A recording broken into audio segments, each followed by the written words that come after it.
Hello viewers, welcome to our program on immigration and you.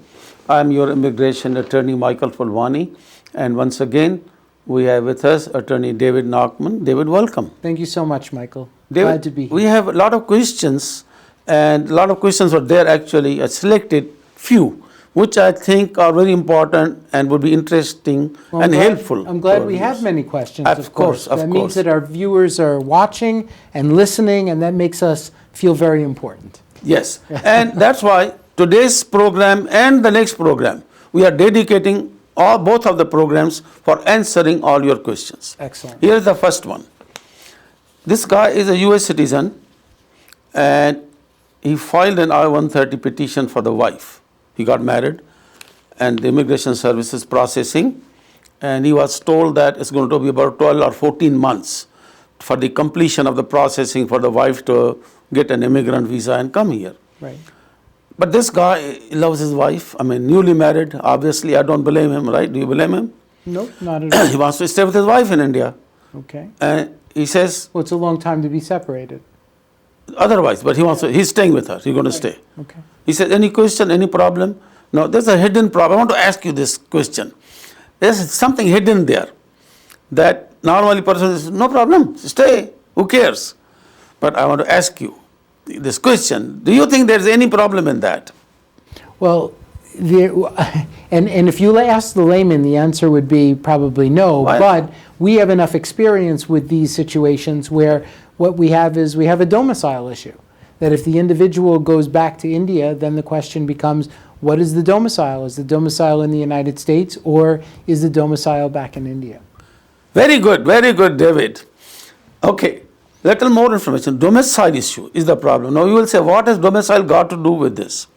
The domicile issue is coming from Form 864, Affidavit of Support, that every person, every petitioner who files a petition for a family member, this is for family categories, not employment, has to give an affidavit of support, which is actually a binding contract between the person who is signing and the US government, that the person that you are sponsoring, if he becomes a public charge, then you as a US citizen or green card holder who is executing 864 will be responsible to the government to reimburse that cost. So that is the basic background. And actually, Michael, this is a good time to also just take an aside, and that is that there was a recent case that was just reported out that said that there's no duty to mitigate. Yeah. So, and what duty to mitigate means is that if the individual, for example, who on that I-864 has being sponsored, there's no duty for that individual to try to reduce the amount of money that they're potentially running up. Exactly. Nevertheless,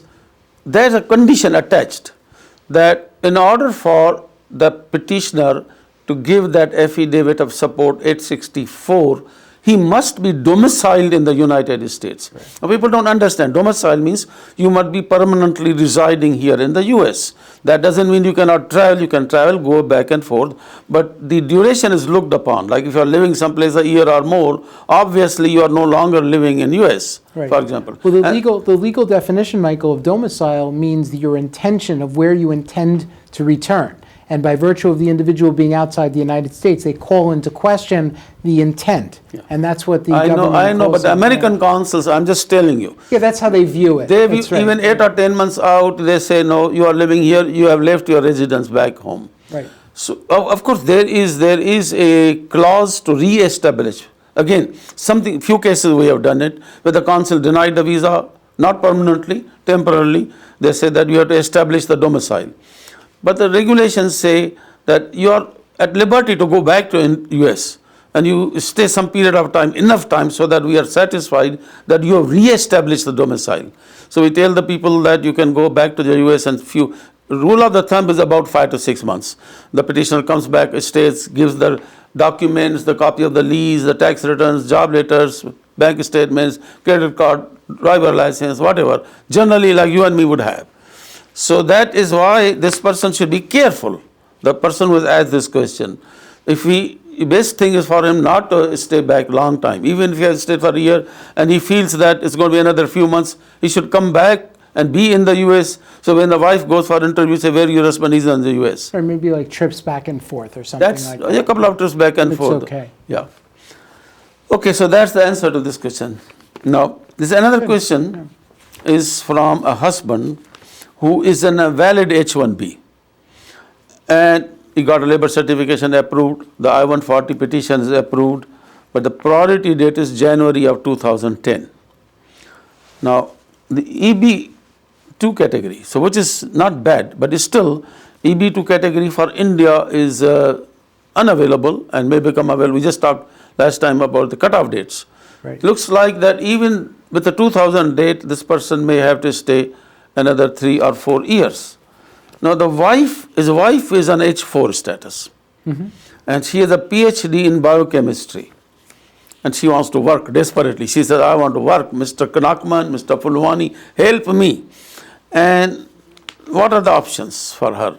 And what I'm saying, and then you can comment, two things that I see here is one is she has got a PhD in biochemistry. It may be possible for her to get a job and an employer that was willing to file a petition for her H-1B. Well, if she has the H-1B already, that means she H4, already... she has H4. Oh, she has H-4. Oh, okay, I'm sorry. Husband is You're right. H1. Okay, so then if she applies, right, if she has a job, she can apply for her own H-1B and... Change from H4 to H1 is a possibility. That's a possibility. The other option is that there's a J1 exchange visitor visa also. There's a, I'm sorry, just there's a little wrinkle in that, and that is she's going to have to be careful of the timing, Exactly. because if it's not a... if it's a cap exempt case, she can do it, and it sounds like she may be able to find Maybe, a but position otherwise in she has to just wait. academia. Just or she a has to cap- wait some more time because this green card is going to take her. Or she can wait until April 1st and apply for an October 1st start date. Correct. I'm saying instead of waiting 4 years or more, at least in the few months, down the road, she can apply in April. We are already in August.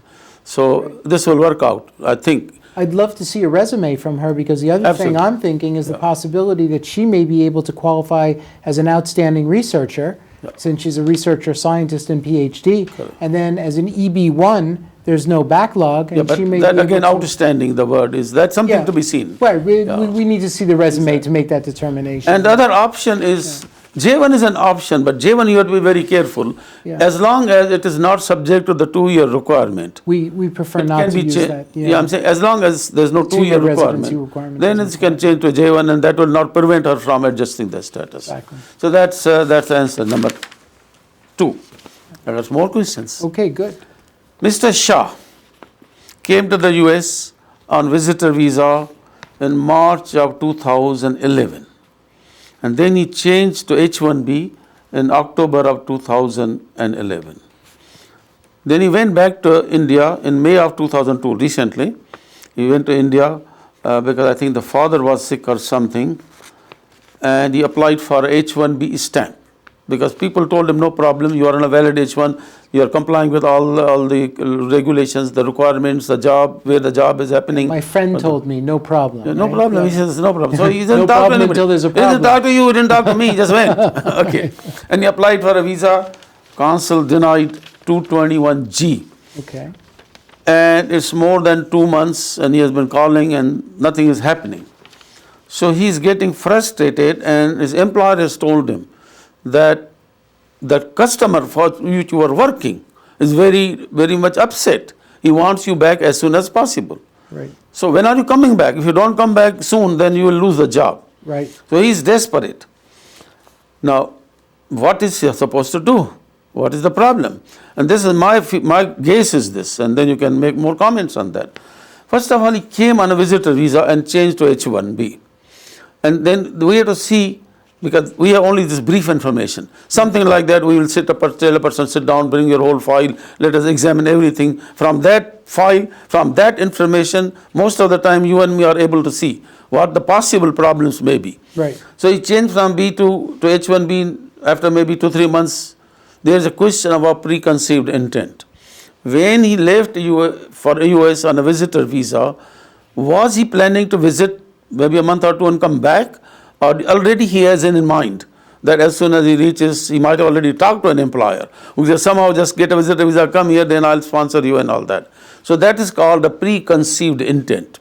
And the consul can prove preconceived intent, then he will deny him permanently for a fraud or misrepresentation. We have a section of law 212A6C, lifetime bar. So it could, this particular one item could be so. And your question, how would they know? How would they know my intent? Intent is in the mind. Right. So they look at two things. After how much time coming to the US, he applied for a change of status or application. And consul are smart. Where were you working in India before you went to US? Such and such place. They call that company. He said when he left, he got a vacation. No, he resigned. He left the job, he resigned. Obviously, why would he resign when he was going for a 1 month visit? Right. So consul will then knock Use him that down. against him, yeah.